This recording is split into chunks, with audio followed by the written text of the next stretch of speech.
Estos 21 detenidos salieron corriendo en cuanto vieron llegar al ejército y la marina, pero no tuvieron suerte. Todas estas detenciones han sido reportadas luego de uno de los peores días que ha tenido Sinaloa desde que inició la guerra entre los chapitos contra los mayos. Primero, delincuentes dejaron al menos 7 cadáveres en la vía pública e inmediatamente después, la presidenta de México anunció la defensa de la entidad. Llegaron decenas de refuerzos del ejército a Culiacán, cayeron 7, informaron de la detención de otros 14, detuvieron a otro operador del cártel de Sinaloa, blindaron instalaciones de la Fiscalía General de la República y comenzaron a llover los reportes de los golpes que las Fuerzas Armadas han logrado colocar a la delincuencia organizada. Incluso las buenas noticias llegaron hasta para el mismísimo gobernador, pues la autoridad electoral resolvió que no puede ser sometido a revocación de mandato. Y para rematar, la presidenta de México respondió al embajador de Estados Unidos, luego de que el diplomático puso a Culiacán como ejemplo de lo que considera un fracaso de la estrategia de seguridad implementada por el gobierno de Andrés Manuel López Obrador.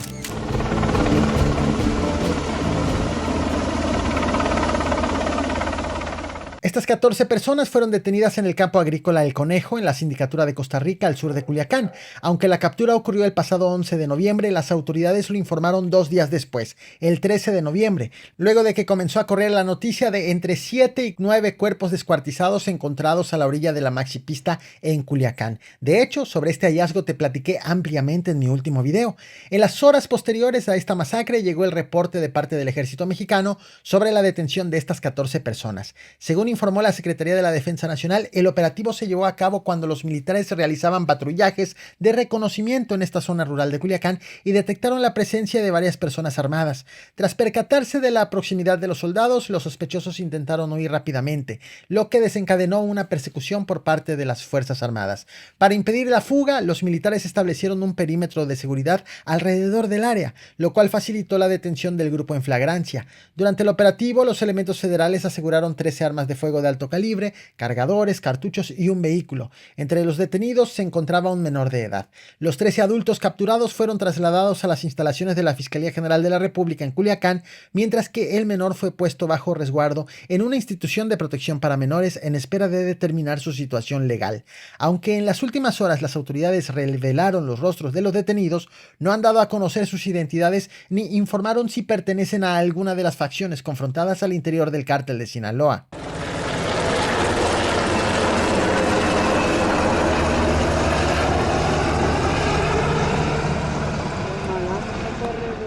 También este miércoles 13 de noviembre las autoridades informaron de otra detención masiva. En este caso fue la Secretaría de Marina la que reportó las capturas de 7 personas en el municipio de Concordia, en el estado de Sinaloa, en una zona cercana a los límites con Durango.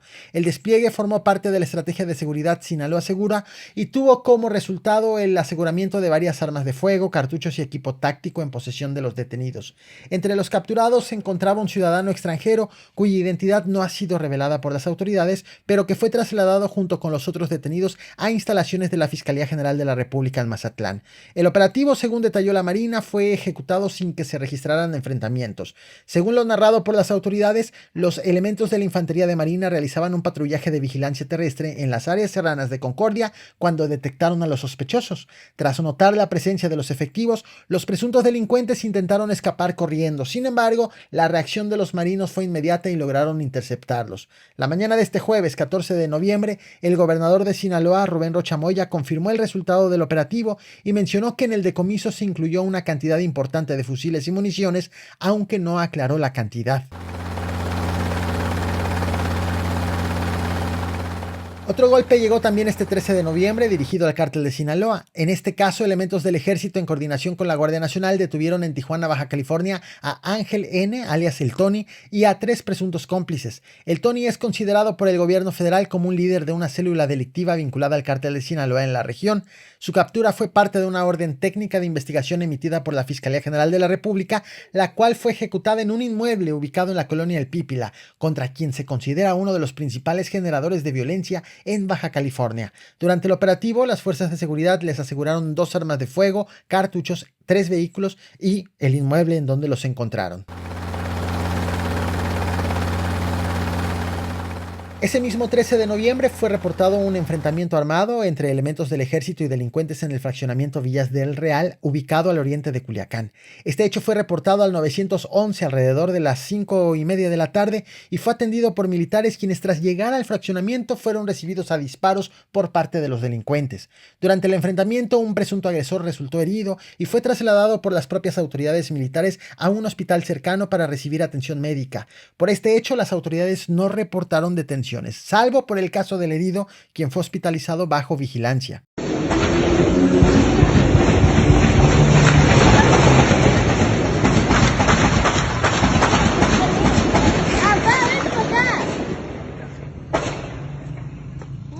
El video que ves en pantalla corresponde también a un enfrentamiento ocurrido este 13 de noviembre. Esto sucedió en El Dorado, un lugar conurbado a Culiacán.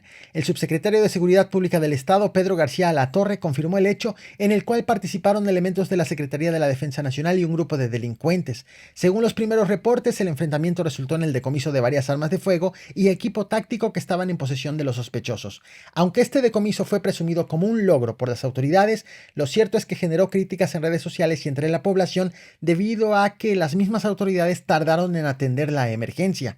En respuesta a las críticas, el subsecretario justificó que los delincuentes operan en zonas estratégicamente ubicadas para dificultar el acceso a las fuerzas de seguridad, lo cual retrasa la intervención. Además, aseguró que aunque las autoridades acudieron tan pronto como fue posible, la geografía de la región complica la llegada de las unidades militares y de la policía.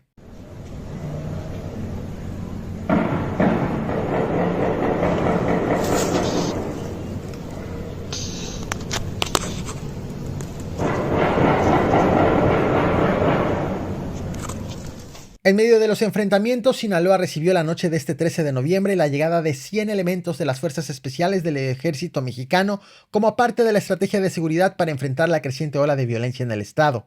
El gobernador confirmó la llegada de los refuerzos y explicó que tendrán como principal objetivo reducir el número de homicidios en el estado, que es el delito que más ha aumentado en las últimas semanas. Los soldados de élite se desplegarán en las zonas con mayor índice de violencia y estarán a cargo de operativos de inteligencia que permitan la detención y desarticulación de grupos criminales, según informaron las autoridades.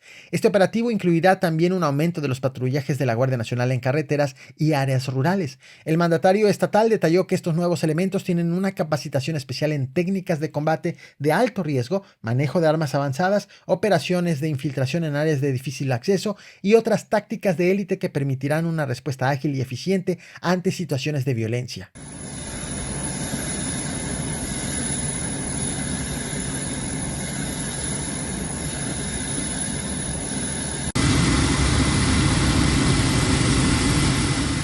También por la noche del 13 de noviembre fue desplegado un fuerte operativo de la Marina en las instalaciones de la Fiscalía General de la República en Mazatlán, Sinaloa. En el operativo participaron varias camionetas y personal de la Marina con un cerco de seguridad alrededor del edificio federal para reforzar la vigilancia y restringir el acceso. Las calles aledañas también fueron bloqueadas por unidades oficiales. Las autoridades no proporcionaron detalles sobre el objetivo del operativo, sin embargo, trascendió que podría estar relacionado con la presentación de detenidos y el resguardo de evidencia incautada en recientes operativos contra el crimen organizado.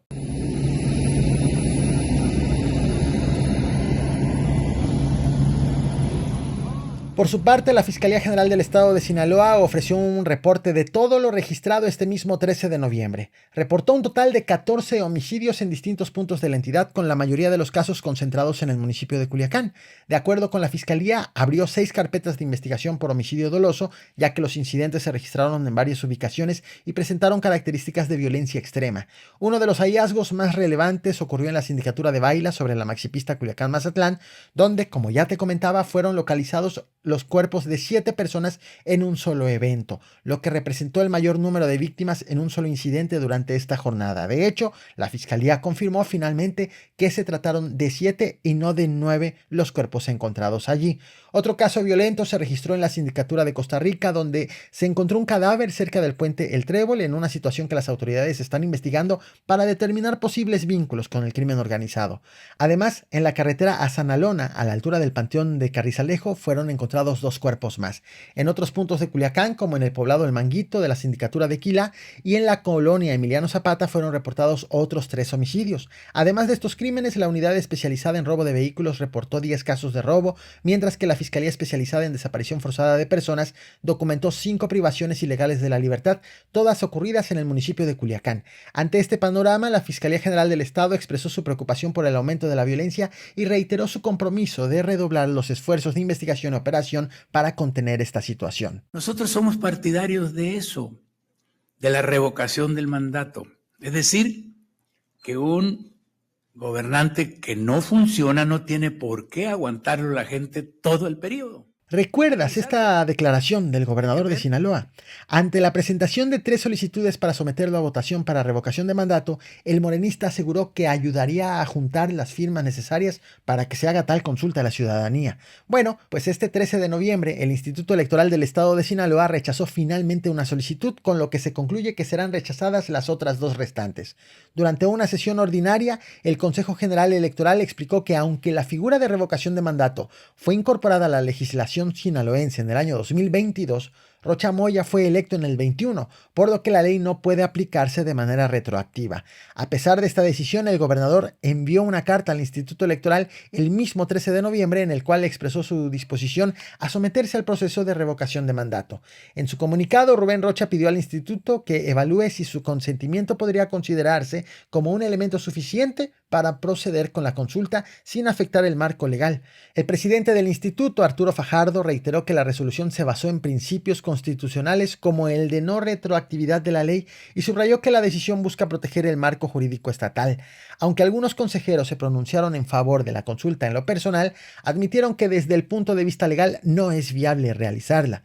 Sin embargo, al momento en que hago este video, el tema sigue siendo discutido al interior del instituto debido a que algo similar ocurrió a nivel federal, en donde sí fue realizada la consulta de revocación de mandato para Andrés Manuel López Obrador, quien tramitó su realización. Y como estoy seguro que no son capaces de reunir el número de ciudadanos que necesitan para pedirla, me ofrezco a buscar la manera de ayudarles para que la junten. Mientras el gobernador insiste en ser sometido a revocación de mandato, ha confirmado también que este viernes 15 de noviembre sostendrá una reunión en la Ciudad de México con el secretario de Marina, Raimundo Pedro Morales Ángeles. Este encuentro forma parte de una serie de reuniones institucionales que el mandatario estatal ha sostenido con altos funcionarios de seguridad en el contexto de la nueva administración federal de Claudia Sheinbaum y el incremento de la violencia en la entidad. El tema a abordar: seguridad y colaboración con el gobierno del estado en el combate al crimen organizado. Esta reunión llega presidida por otros encuentros que el mandatario ha sostenido con funcionarios de seguridad, como el secretario de la Defensa Nacional, Ricardo Trevilla Trejo, y el secretario de Seguridad y Protección Ciudadana, Omar García Harfuch, en las que han buscado afianzar los lazos entre los diferentes niveles de gobierno y optimizar las estrategias de combate al crimen organizado. La estrategia de abrazos no balazos no funcionó. La parte del concepto que tiene validez es de la prevención. Pero esos son programas que deben de seguir y programas que apoyamos nosotros muchísimos en la parte de los Estados Unidos.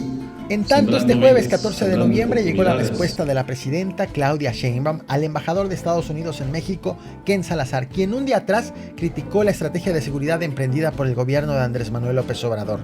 Durante la más reciente conferencia matutina, la presidenta señaló que las declaraciones de Salazar han sido contradictorias, ya que en ocasiones ha expresado opiniones favorables sobre algunas decisiones del gobierno mexicano y en otras ha lanzado críticas sobre la misma gestión.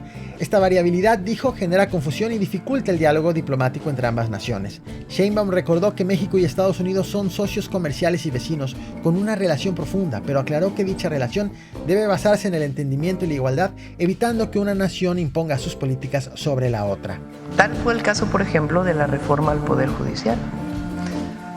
En una ocasión dijo que le parecía bien, una semana después dijo que iba a ser muy malo para México.